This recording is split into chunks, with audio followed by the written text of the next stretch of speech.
I discovered that I have a gift to speak when I was in 11th grade, and this is a true story.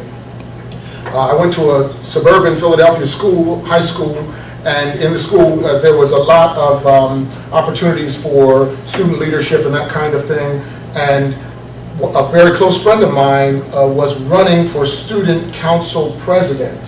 And so we had, in those days, the student council officers, or the ones that were going to be elected, candidates, were given the opportunity to give speeches before their actual voting took place.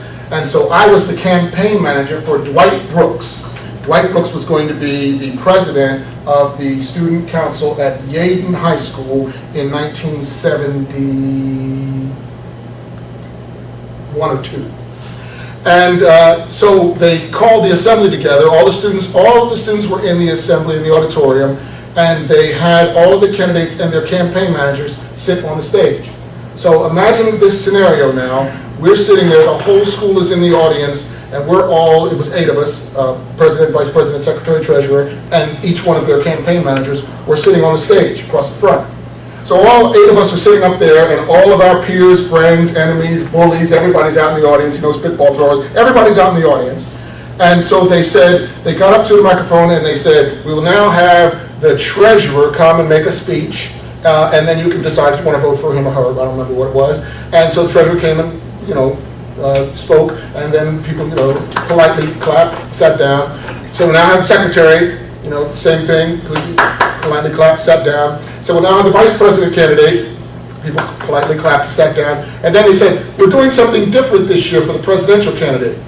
Instead of having the presidential candidate speak, we're going to have the campaign manager of the presidential candidate speak. I'm completely, totally unprepared. I would probably have been unprepared anyway. I was 16 years old. But the fact of the matter was, I was not expecting that at all. Dwight was not expecting it. I wasn't expecting it. It was a rule change. You know how you administrators and teachers do. You change the rules, you don't tell anybody. Well, what happened was, there was a rule change that occurred without any of us knowing, unbeknownst to all of us. And they called, they said, Mel Jenkins will now come and speak on behalf of Dwight Brooks. So I'm thinking to myself, what am I going to do?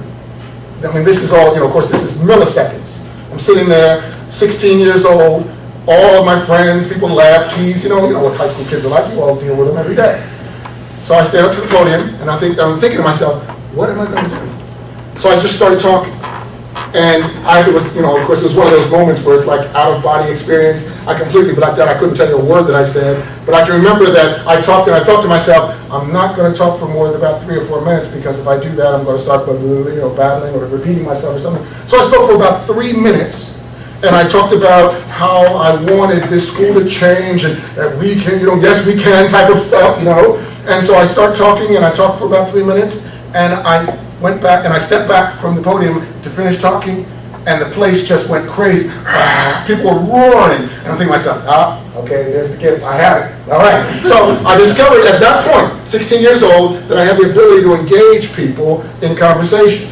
And so ever since that time, that's a true story, ever since that time, oh, by the way, Dwight won.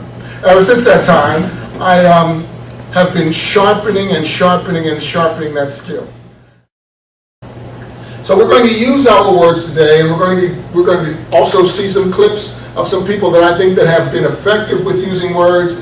There are many great speakers that we could, obviously there are some great speakers came to mind. I know Bob mentioned Abraham Lincoln, and you look at his speeches, and you can see a man that was full of fire.